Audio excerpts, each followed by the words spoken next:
Bonjour à tous et bienvenue dans cette nouvelle vidéo qui traitera de la création d'un graphique vous permettant d'afficher vos différentes données sur une carte géographique. Cela vous sera notamment utile pour l'illustration de vos tableaux de bord. Mais tout d'abord, et comme d'habitude, si vous souhaitez aller plus loin dans les explications, je vous invite à cliquer sur les liens de formation dans la description.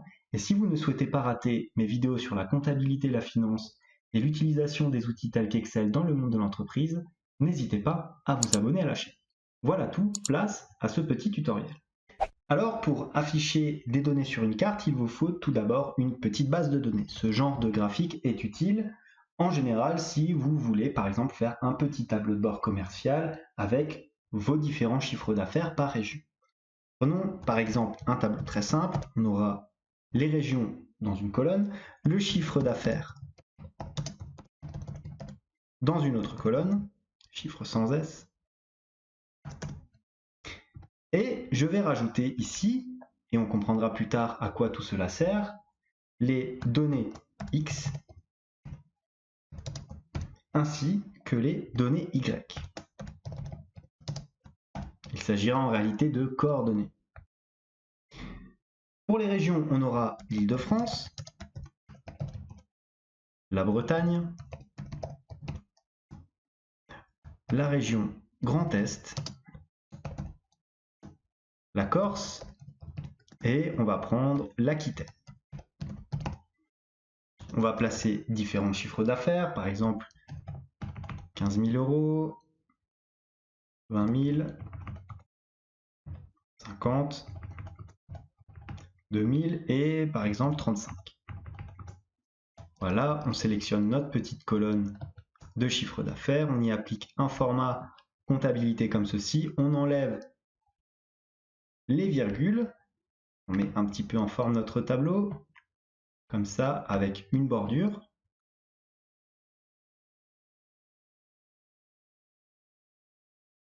On peut éventuellement, comme ceci, en gras. Et voilà pour notre petit tableau de chiffre d'affaires. Maintenant qu'on a fait ça, on va insérer le graphique qui nous servira à placer nos données sur une carte. Donc pour cela, vous allez sélectionner ici Insertion, puis vous allez aller dans ce petit icône-là, insérer un nuage de points X, Y ou un graphique en bulle. Vous sélectionnez là tout en bas le graphique en bulle correspondant que vous pouvez désormais placer ici à côté de votre petit tableau. Et maintenant, on va attaquer le graphique à proprement parler. Alors pour ce faire, on va sur notre zone de graphique ici.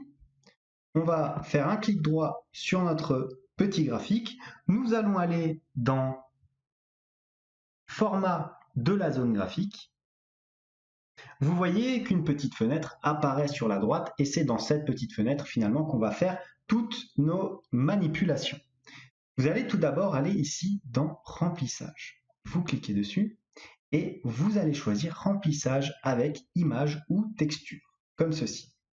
J'ai la carte de France qui apparaît, pourquoi? Parce que je l'ai déjà préparée. Si vous ne l'avez pas encore préparée, il faut que vous téléchargiez une carte de France comme ceci, sur Wikipédia, sur Google Images, peu importe, ou d'ailleurs n'importe quelle carte géographique, et qu'ensuite vous allez ici dans Insérer.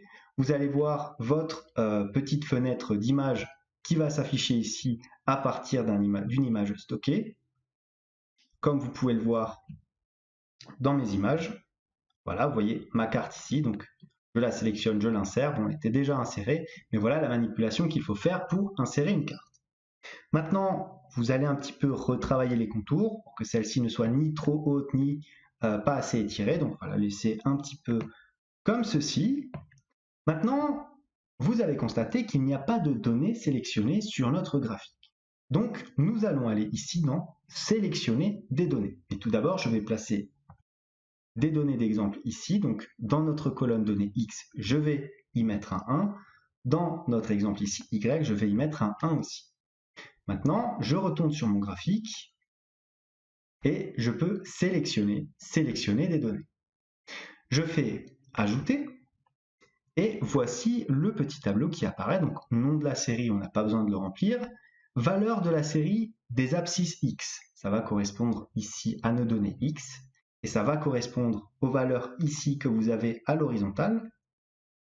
Valeur de la série des ordonnées, cette fois-ci vous allez sélectionner les coordonnées y, comme ceci, et enfin la taille des bulles de la série qui va correspondre à votre chiffre d'affaires.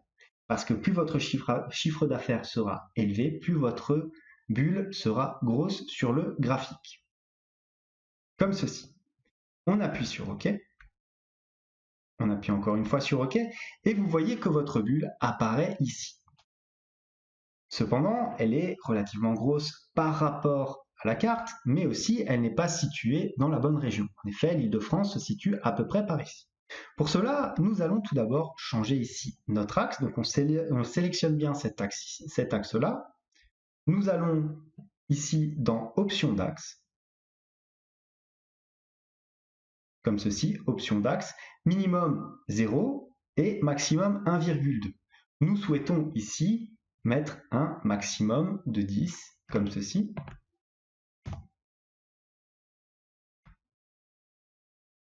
Regardez, donc il me le met à -2, on rectifie bien. Voilà, je veux bien que ça aille de 0 à 10. Voilà mon petit graphique qui augmente de 1 à chaque palier. On fait pareil pour l'axe du bas. Minimum 0, maximum, on le place à 10. Comme ceci, on regarde. Là, on voit qu'il augmente de 2 par 2, donc il faut bien penser à le changer. Option d'axe toujours, bien mettre 0 au minimum. Et principal, ça veut dire l'échelle d'augmentation. On va la placer comme ceci à 1. Donc on a bien de 0 à 10 et de 0 à 10 de chaque côté de notre graphique. Nous pouvons à présent déplacer notre bulle. Alors avant de le faire, je vous conseille de sélectionner notre bulle et de la rapetissir un petit peu, parce que là, on peut difficilement la placer sur le graphique sans qu'elle n'occupe toute une région. Donc vous allez sélectionner votre bulle, pareil, vous allez dans la mise en forme, et dans échelle de la bulle, vous passez le nombre 100 à 50, comme ceci. Vous voyez que votre bulle diminue fortement. Maintenant, pour la déplacer, c'est très simple. Vous allez faire finalement un jeu avec les coordonnées. Regardez ici, donnée x1, donnée y1, donc elle se place ici en 1 et 1, à l'intersection de ces deux coordonnées. Comme il s'agit de l'Île-de-France, notre bulle doit se placer à peu près ici, c'est-à-dire en coordonnées y à 8,5 à peu près, et en coordonnées x à 5,5. Regardez, si je tape 5,5, comme ceci, et 8,5, je me retrouve bien avec ma petite bulle qui apparaît ici en Île-de-France. À présent, si je souhaite changer la couleur de ma bulle, c'est très simple, je reclique dessus, je vais ici dans Remplissage, et je sélectionne par exemple du orange, comme ceci. Mais tout d'abord, nous allons sélectionner les autres données pour mettre en forme notre graphique. Alors pour ce faire, nous allons aller dans Création de graphique et sélectionner nos données. Vous allez supprimer ce qu'il y a déjà. Ensuite, vous allez ici dans Ajouter. Vous allez sélectionner dans notre petit tableau, au niveau de la valeur de la série des abscisses, la colonne donnée X. Pour la valeur de la série Y, vous allez sélectionner naturellement la valeur de la colonne Y. Et enfin, pour la taille des bulles, vous allez sélectionner l'entièreté de la colonne chiffre d'affaires. Vous appuyez 2 fois sur OK. Et maintenant, vous pouvez placer vos bulles en fonction des différentes coordonnées. Donc pour la Bretagne, il faudra la placer au niveau du X sur une coordonnée de 1 et pour la coordonnée Y à 8, donc 1 et 8, comme ceci. Pour le Grand Est, on sera sur du à peu près 9 et 8,5. Pour la Corse, on sera sur à peu près du 9,5 et 0,5.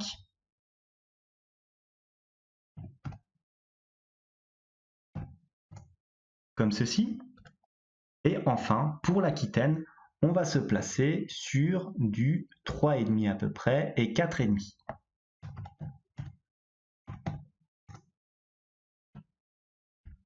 350 000, je voulais plutôt dire 35 000. Voilà, vous voyez que nos bulles agissent de façon dynamique. Hein. Si j'augmente le chiffre d'affaires, eh ben, elles augmenteront en proportion chacune d'entre elles. Une fois qu'on a fait ça, il faut que l'on puisse maintenant mettre en forme notre petit graphique. Alors, pour ce faire, nous allons cliquer sur nos petites bulles ici, de manière à les sélectionner toutes en même temps, faire un clic droit sur l'une d'entre elles, aller dans ici ajouter des étiquettes de données, aller sur la petite flèche, ajouter des étiquettes de données comme ceci. Vous voyez que des petites étiquettes sont apparues ici à côté de vos différentes bulles. Vous allez les sélectionner, voilà, sélectionner une d'entre elles, de sorte à les sélectionner tous en même temps. Vous allez ensuite ici dans options d'étiquettes, et vous allez décocher la valeur Y pour cocher le chiffre d'affaires, c'est-à-dire la taille de la bulle comme ceci. Vous allez ensuite dans remplissage et vous pouvez sélectionner un remplissage uni. Je vous conseille cette couleur-là. Voilà, j'ai sélectionné dans remplissage le premier jaune qui permet de nous afficher assez proprement ici les données de notre petit graphique. Donc, voici le formatage de nos différentes petites bulles. Si maintenant je me place dans le graphique, je clique sur le petit plus ici, élément de graphique, ça me fait apparaître un petit cadre. Je ne laisse pas les axes, comme ceci, de sorte à afficher tout sur la même carte. Je ne laisse pas non plus le titre du graphique, par contre, je laisse les étiquettes de données, ainsi que le quadrillage que j'enlève. Je constate que mes bulles ont un peu varié avec la mise en forme, ça ne me pose pas de problème. Pourquoi? Parce que je peux les replacer correctement sur mon graphique si je les décale un petit peu, notamment là pour l'Île-de-France, si je passe à 8, ou plutôt aller à 7,5, 7,5, comme ceci, plutôt même 7,65, voilà, on l'a fait un petit peu monter. Pour la Bretagne, on va un petit peu la descendre, on la fait passer à 7, à 7,5 aussi, comme ceci. L'Aquitaine reste propre, le Grand Est, on va l'abaisser à 7, plutôt à 7,5, voilà. La Corse est restée correcte, et voici donc notre petit graphique avec une carte. J'espère que cette vidéo vous a plu, elle vous permettra de mettre en forme vos différents tableaux de bord, notamment les tableaux de bord commerciaux. D'ailleurs, n'oubliez pas, comme à chaque fois, d'aller sur affichage et d'enlever le quadrillage pour votre graphique. Vous pouvez éventuellement aussi enlever le rebord ici. Moi, je vous dis merci et à bientôt pour une nouvelle vidéo.